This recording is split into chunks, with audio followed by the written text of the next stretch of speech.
les événements au Burundi nous amènent à croire que ce pays est toujours en guerre. Eh bien, détrompez-vous, ils ont tout de même des entr'actes. Et en voici la preuve.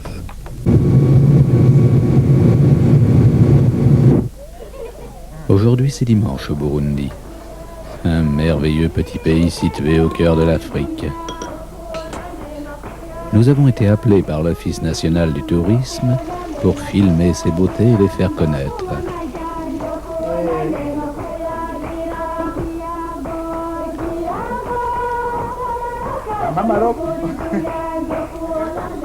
Ce visage pâle, c'est mon assistante.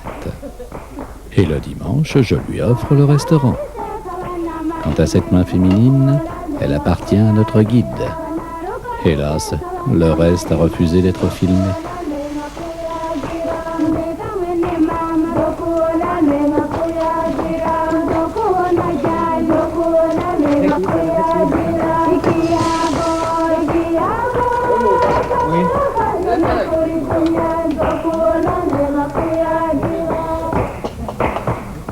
Moi, vous ne me verrez jamais, je suis le caméraman.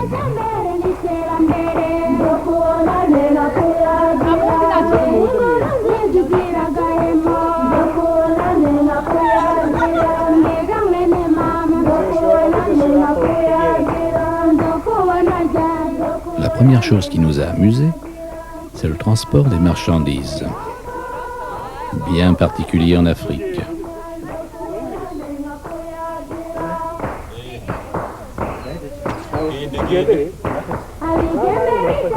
Quand les femmes vont au marché, elles ont toujours l'avantage d'avoir les mains libres.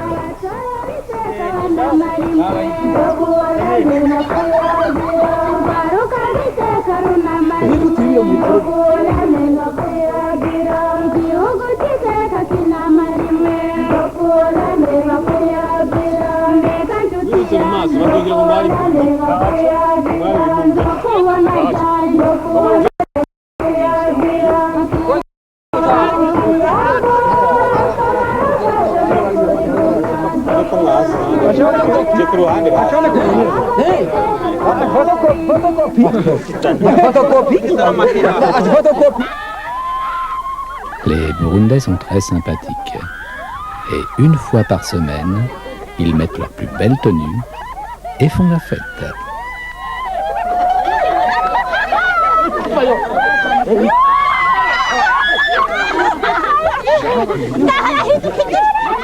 Certains, par contre, n'aiment pas beaucoup qu'on s'en aperçoive.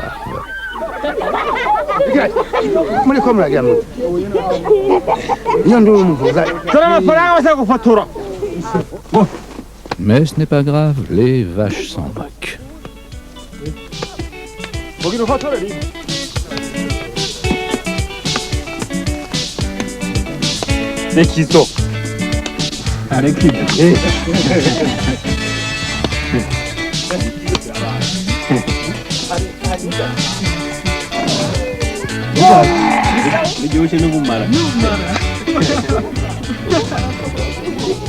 À gauche, je vous présente Daniel, notre chauffeur, qui non seulement aime la bière de banane et la bière de sorgho, mais en plus conduire très vite.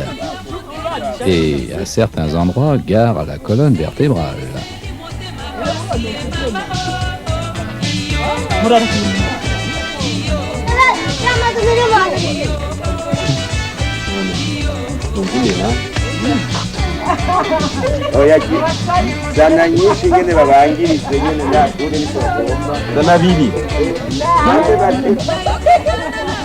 Ici, c'est le bistrot du quartier, installé bien entendu sur un passage fréquenté, généralement celui qui mène au marché.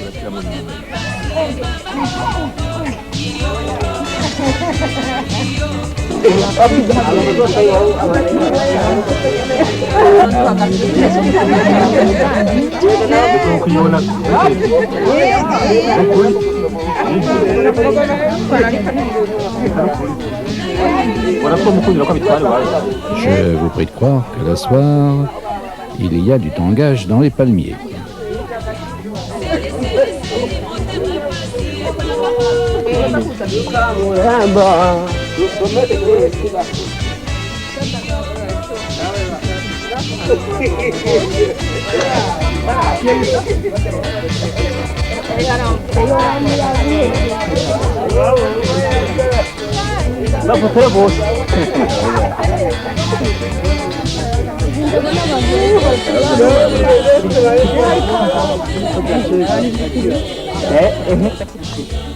Oh là là, notre chauffeur devient inquiétant.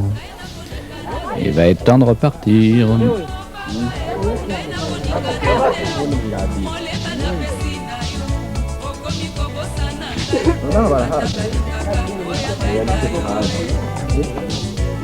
Ici, les hommes portent leur bébé sur le ventre, pendant que les femmes boivent.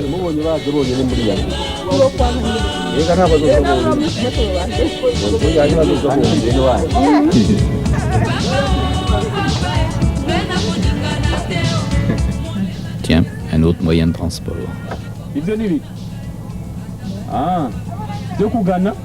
Une fois la longue côte grignotée avec peine, ils redescendent à toute vitesse en quelques secondes pour recommencer à la suivante.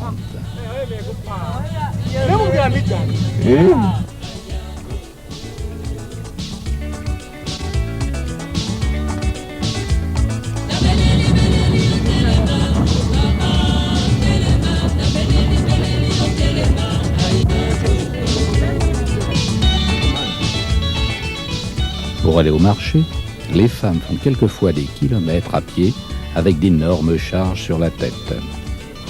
Et oui, c'est leur moyen de transport le moins cher.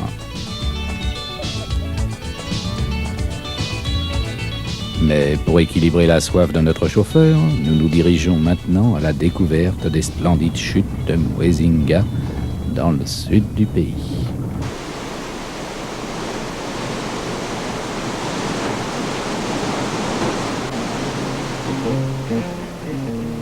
On dit du Burundi qu'il est la Suisse africaine.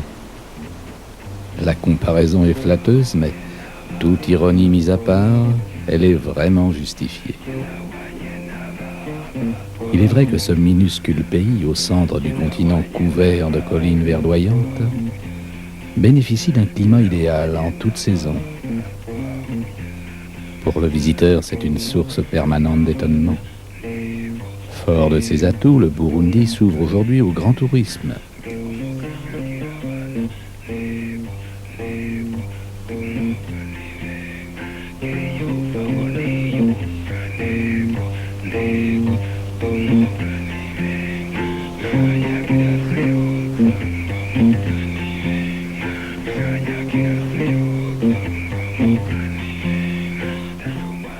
Son relief comprend 4 zones.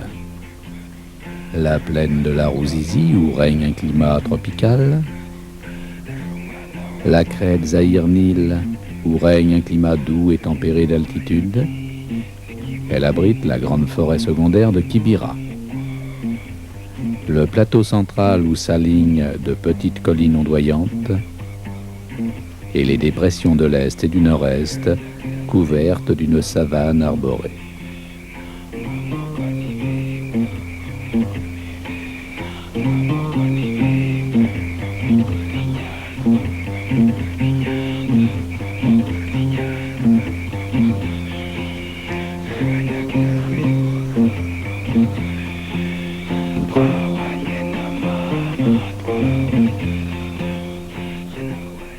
Le Burundi, c'est l'Afrique avec ses multiples atouts. Sa simplicité et son attrayante diversité. Autant dire que le dépaysement y est réel et qu'un séjour au Burundi procure bien des plaisirs et des étonnements. Lieu privilégié de la découverte, les rencontres et les passions, les échanges et autres sensations, le Burundi s'est engagé résolument sur la voie dorée du tourisme.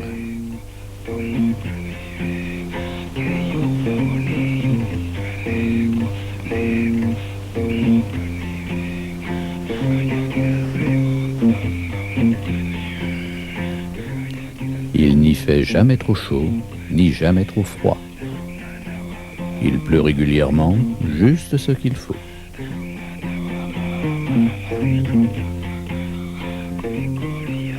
Aïe, aïe, aïe. Ouf.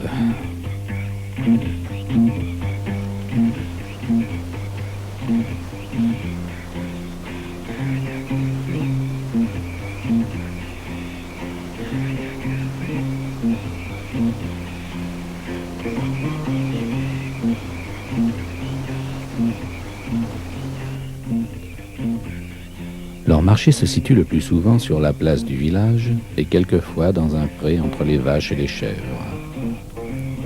Nous visiterons d'ailleurs l'un d'eux dans une prochaine partie.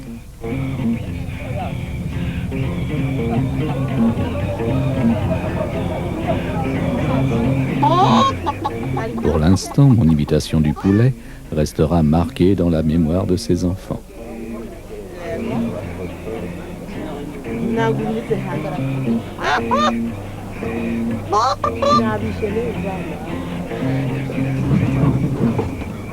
Après une longue conversation avec le chef du village, il nous a appris l'existence du gouffre de la fécondité.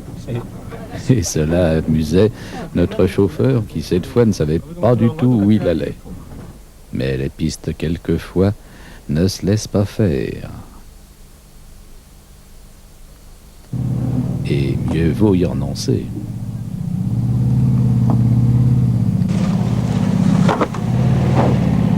Va lui dire derrière là-bas. Ben oui, il va lui dire stop si jamais.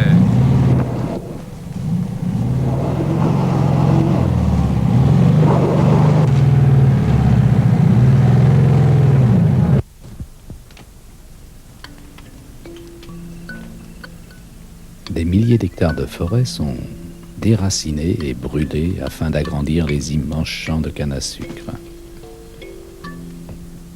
Le Burundi était jadis rempli de magnifiques grands arbres qui disparurent au fur et à mesure des besoins de l'agriculture. Ici, dans le sud du pays, la canne à sucre domine. Et il est intéressant d'observer les quelques phases concernant sa culture.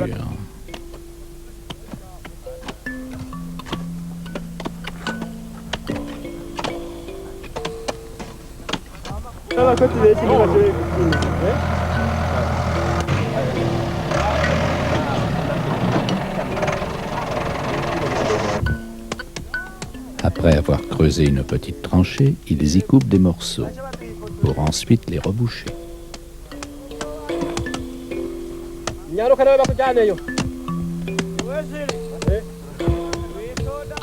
Mon assistante préférée en a planté un petit bout dans son jardin. Et ça a failli marcher.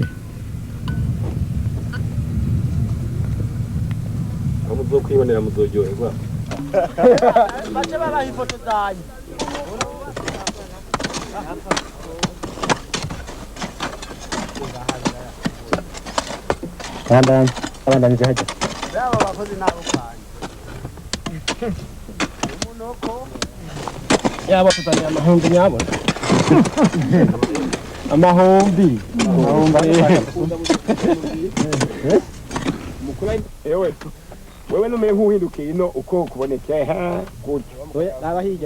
Il traite les premières pousses.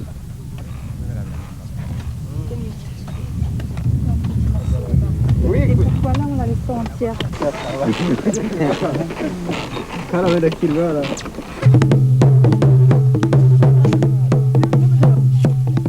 Ces grands danseurs guerriers vont nous guider sur l'évolution de la canne à sucre.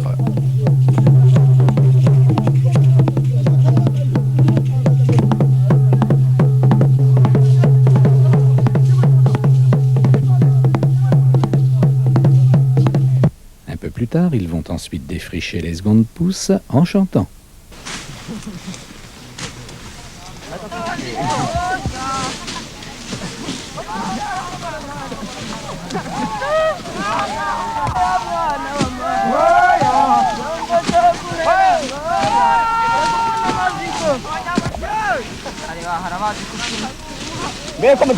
wewe chuma chindege we yaraye yoge amafaranga yacu batwongeye imbere y'akazi yaraye yoge amafaranga wewe chuma chindege we yaraye yoge amafaranga yaraye yoge amafaranga wewe chuma chindege we yaraye yoge amafaranga akazi akazuba kararyoshye yarayibonye amafaranga.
La canne à sucre ayant maintenant atteint sa majorité, il est temps pour elle de s'en aller.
Mais il aurait été tout de même dommage de la couper sans gaieté.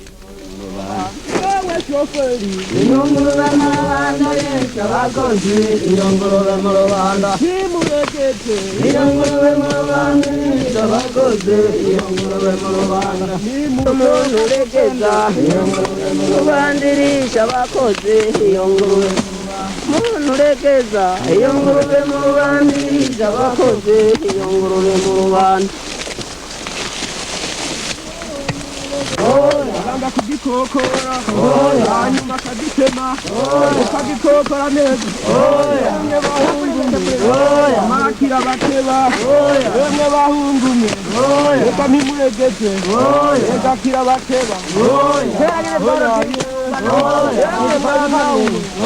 umwana akitema akihera munsi abona kiri kiteba bahera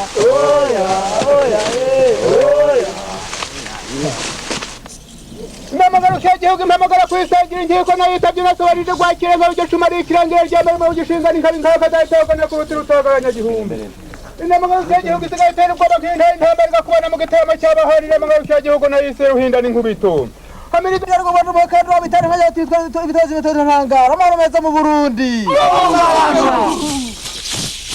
Kamiri byarwo bakwiye Sema cyavuga cyama shangara n'amandi bigitera ndwaruhura Ingoya tena ishobora kumanda bishoje zukira mu sajya kuza kubada gutwara hana bimara mbaye harugabiriza kuziga marugamba rwo kunganzi amwantore mwe Tukati mikondo abakuru z'amatara gatera muti butere ntihaguzi Ingazi z'abadasigana Hariya kwa gatupari basha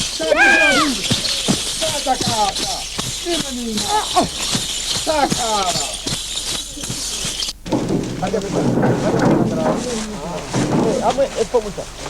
va faire les cerclages. Ils peuvent mettre un truc en dessous dans la camionnette. Alors je vais prendre dans la camionnette.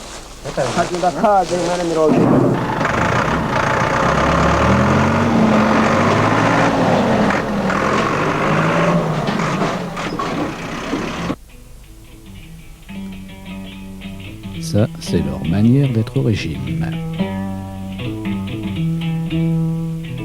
Voyez cette pyramide? Eh bien, elle a été construite en l'honneur de la source du Nil. Mais oui, au Burundi.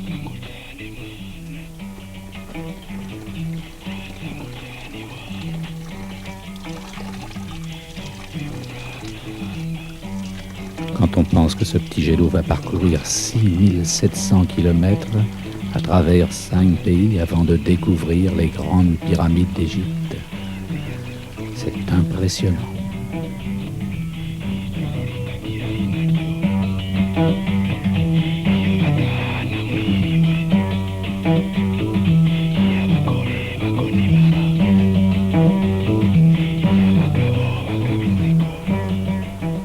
Un peu plus loin, nous trouvons les sources thermales de Mueza, où ma femme risque encore sa vie.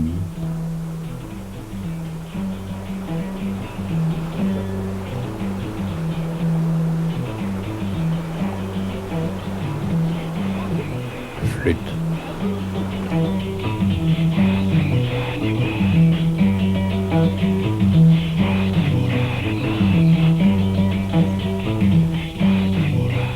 Tiens, notre guide.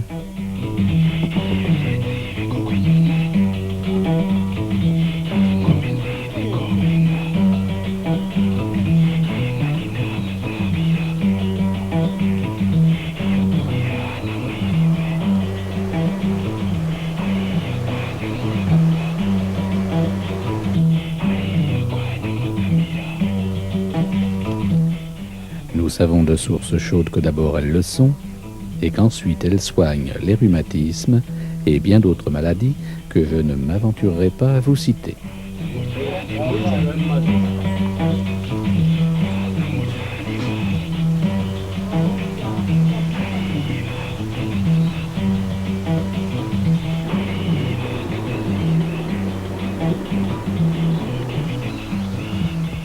Je vous présente Pierre, notre deuxième guide, qui jusque-là est resté très discret. On appelle cet endroit la faille des Allemands. C'est par ici qu'ils envahirent le Burundi pour le colonialiser en 1896. Mais toute son histoire sera commentée dans une prochaine partie.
Burundi n'étant pas en bord de mer, il possède malgré tout, sur toute sa partie sud-ouest, un magnifique lac réputé pour sa très grande profondeur.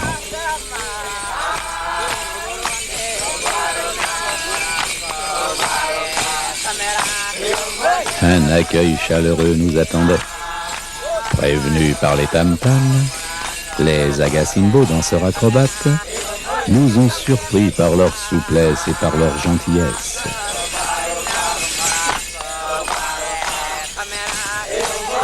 Oui, les tam-tams, j'exagère peut-être un petit peu. Mais enfin, ils nous attendaient.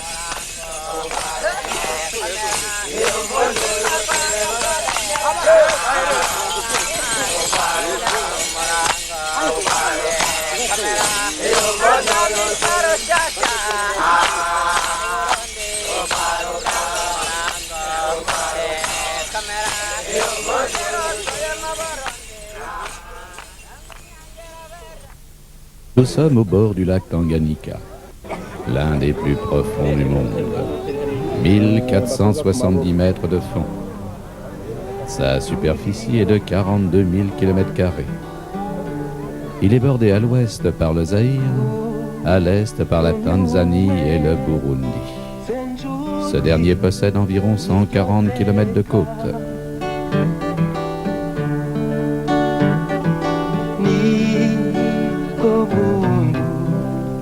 Ses habitants sont très courageux, la preuve. Regardez ces 3 cyclones, au fond. Ça ne les dérange pas.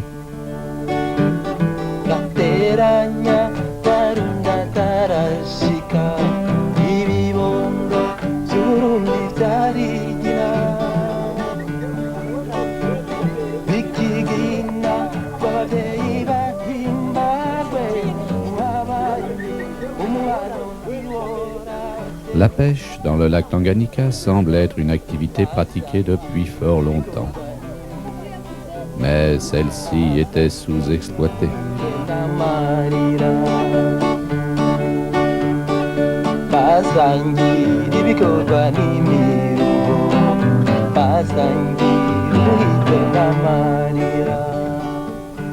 Et c'était dommage quand on sait que le Burundi se situe au cœur d'une des régions les plus peuplées d'Afrique.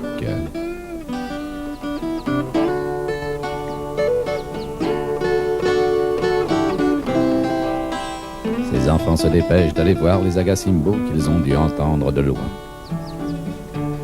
Trop tard.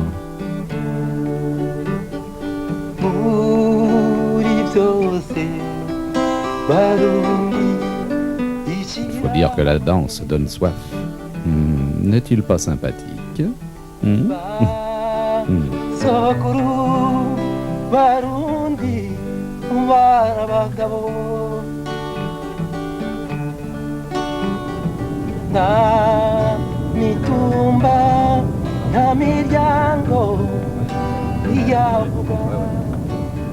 Mais revenons à notre histoire.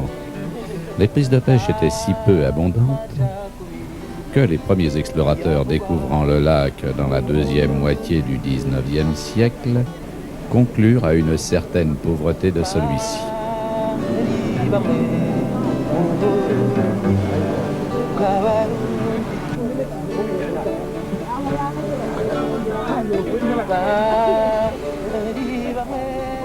Là, ce sont des bananes qui servent de légumes.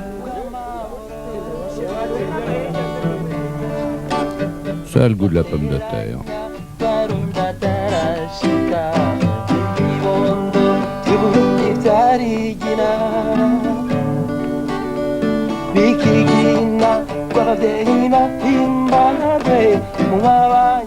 Ça va très bien avec le poisson, ainsi qu'avec le canard.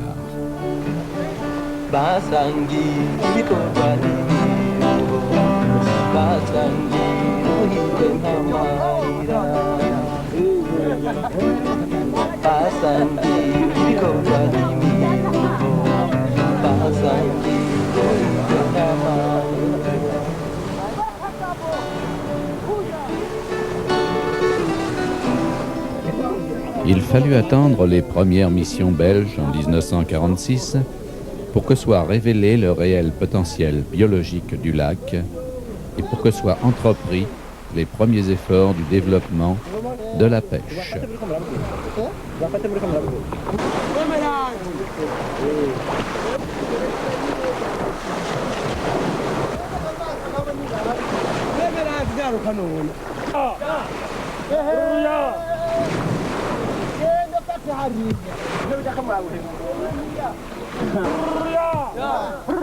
Et oui, l'union fait la force.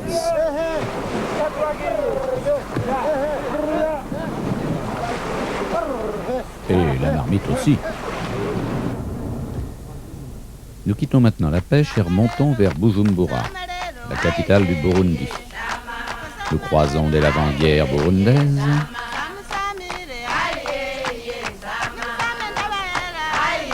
des rivières,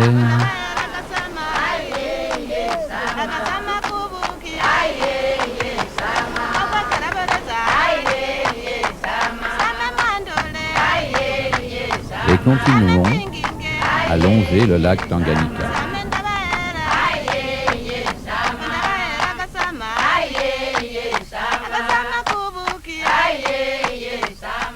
Et là, très discrètement, nous observons ces enfants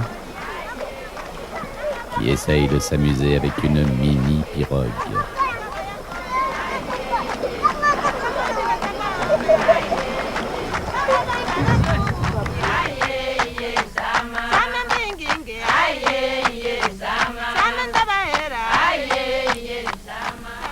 Ce magnifique gîte où les habitants de Bujumbura viennent passer leur week-end se nomme Recha.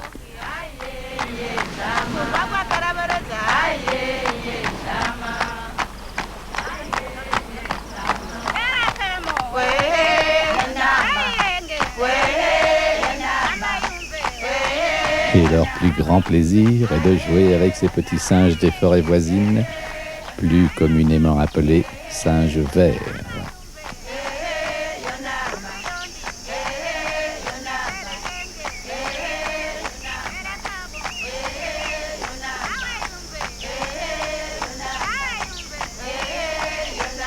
Je tiens à préciser que nous ne sommes ni dans un zoo, ni dans une réserve, et encore moins dans un stockage de cervelles pour le restaurant.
Voici maintenant une petite expérience pour savoir jusqu'à quel point ils sont sans complexe.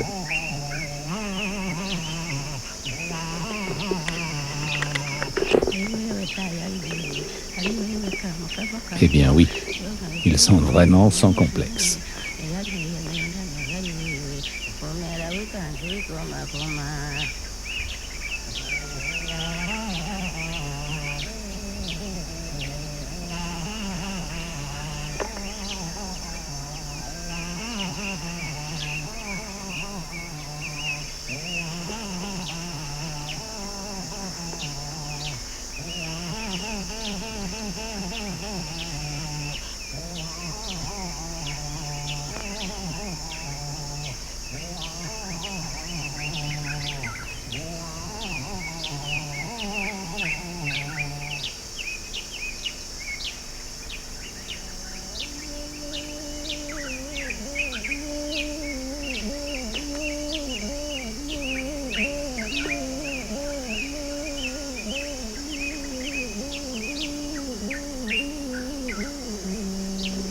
C'est trop tard.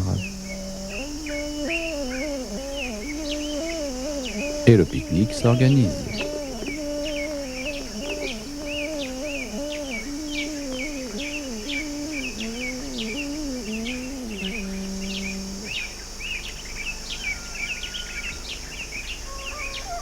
Petit.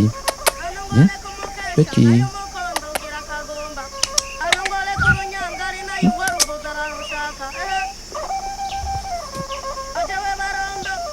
Ah, là ça marche.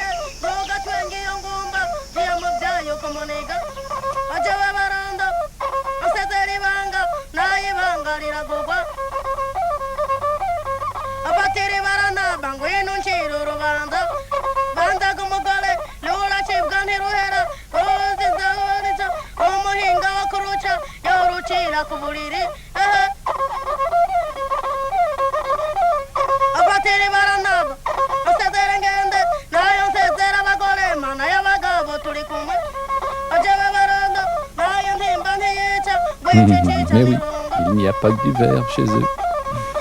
Il y a aussi des parties bleues.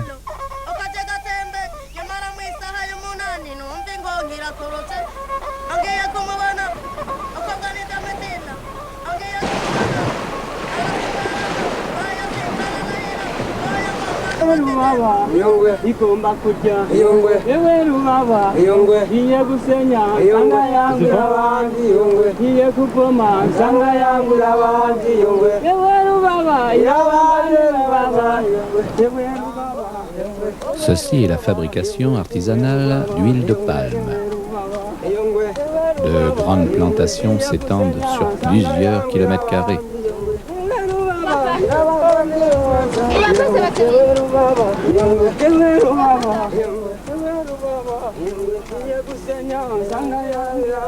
Je précise qu'une usine plus moderne existe au Burundi.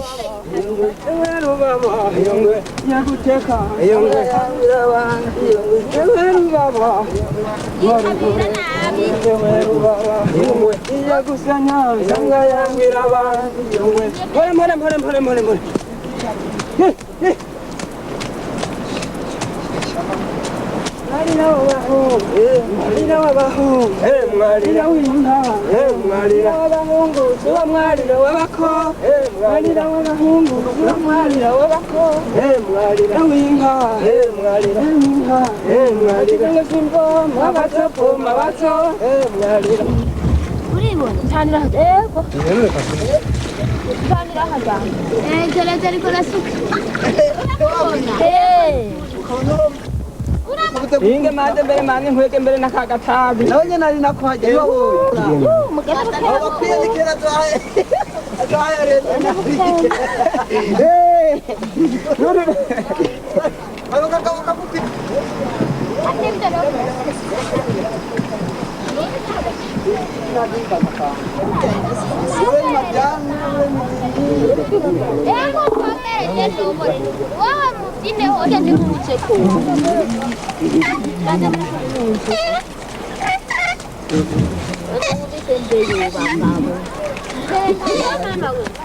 Kamanya ngotera muro iyo manzi waraye gamwana wanyu iyo manzi waraye gamwana iyo manzi waraye.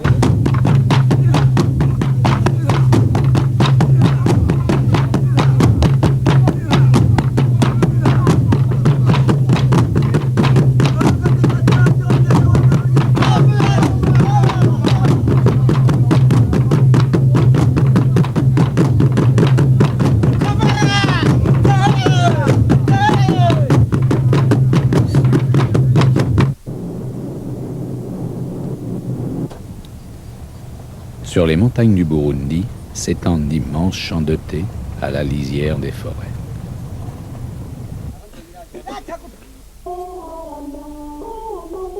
Ces grandes hottes de Père Noël, très pratiques pour leur volume et leur légèreté, n'ont pas besoin d'attendre l'automne pour se remplir de feuilles.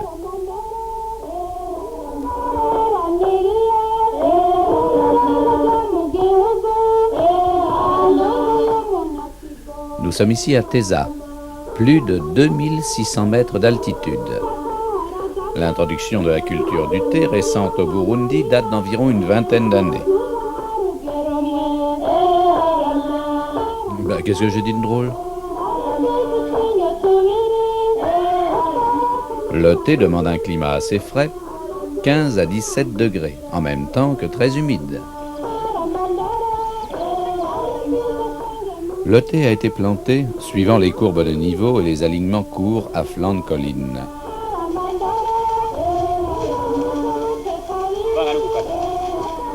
Les arbustes ne dépassent pas 1 mètre de hauteur et sont taillés de façon à ce que les feuillages supérieurs constituent une table où les doigts agiles des récolteurs et récolteuses cueillent les pousses tendres du thé.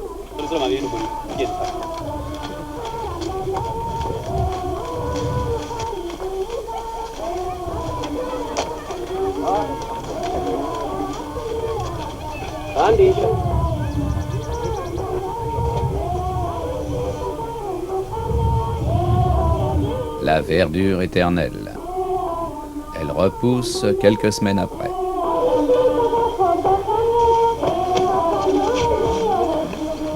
Le panier plein, il passe à la pesée. Une petite vérification s'impose. Un caillou égaré, ça prend du poids.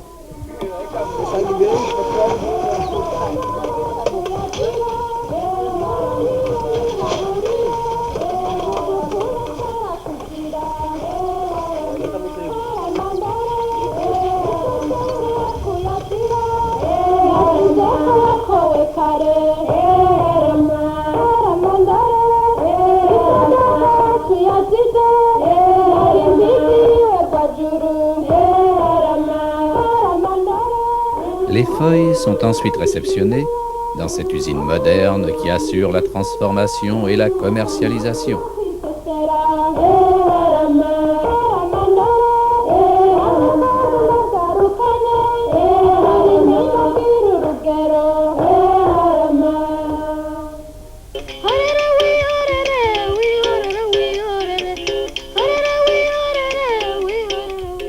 La monnaie du Burundi est le franc-bou. Il faut reconnaître qu'elle n'a pas beaucoup de valeur. Sur le parcours, nous trouvions des femmes consentantes à être filmées, mais par contre d'autres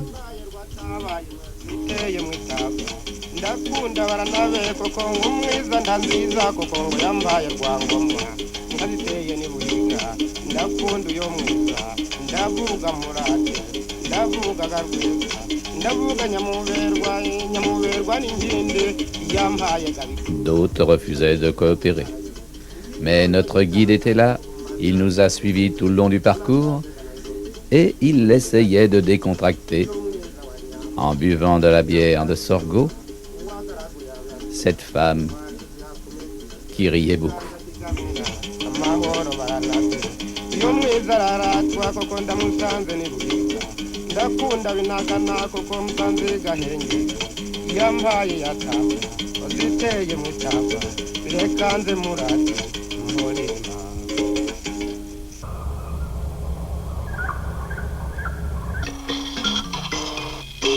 Et nous continuons notre chemin vers le nord du pays,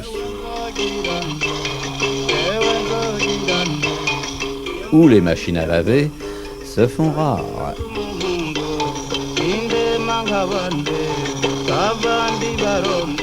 Mais l'eau ne manque pas.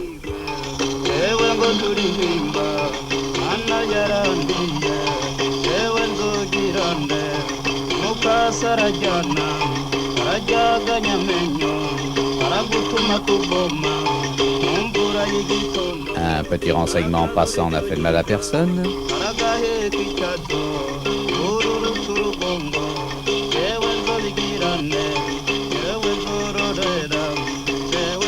Et la curiosité nous a poussés à nous rendre dans une petite famille burundaise.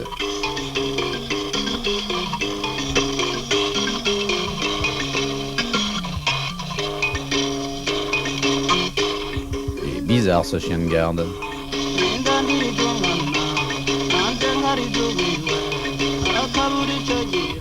Le Burundi est un pays extrêmement peuplé. Il possède actuellement environ 5 millions d'habitants sur 27 800 km², ce qui donne une moyenne de 180 habitants au kilomètre carré. Cette jeune fille ne se doute pas qu'à côté, le pays voisin, la Tanzanie, n'en possède que 20 au kilomètre carré et que l'autre côté, le Zaïre, 13 au kilomètre carré.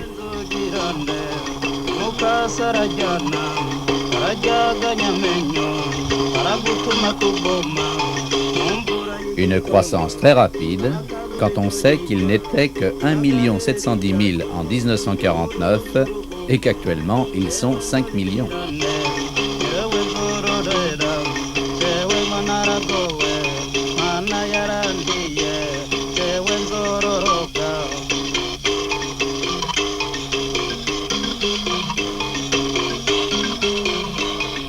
D'ailleurs, tous ces enfants prennent des forces pour augmenter leur score.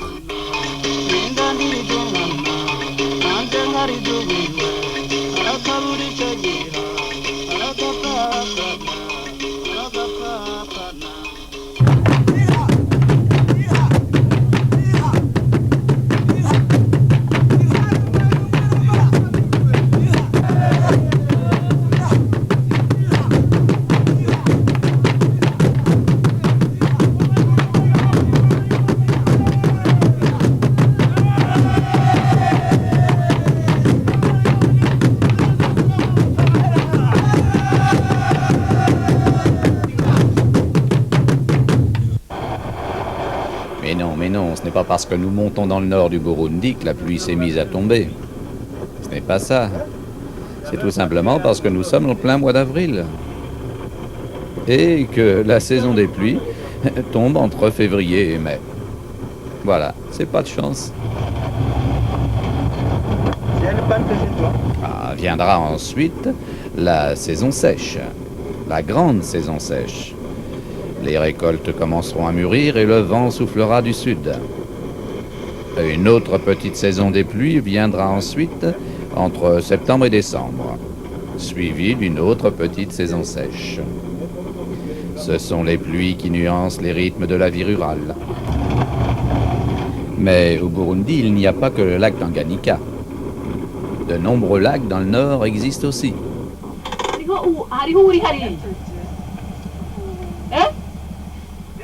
Là, nous demandons où se trouve le piroguier qui nous emmènera sur l'un de ces lacs. Et après une bonne nuit de repos, nous sommes revenus le lendemain sur le lac pour s'aventurer dans une pirogue dernier modèle.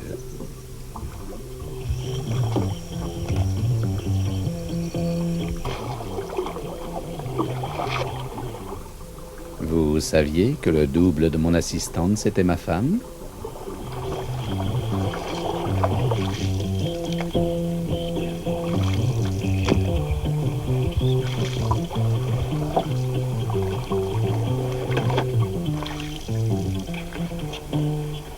Le Burundi se trouvant juste sous l'équateur, ces lacs sont des endroits rêvés pour nos oiseaux migrateurs.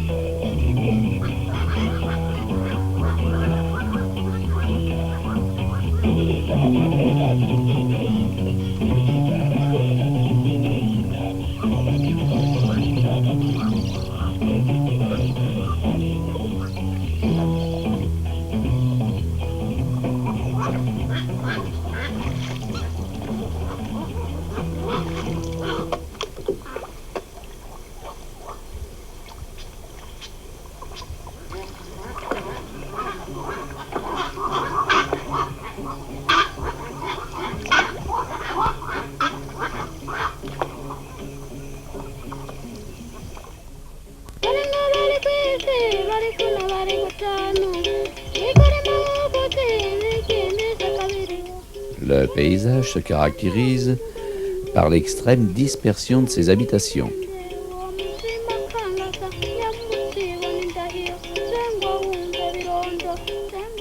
Et les Barundi vivent de l'agriculture à 90%.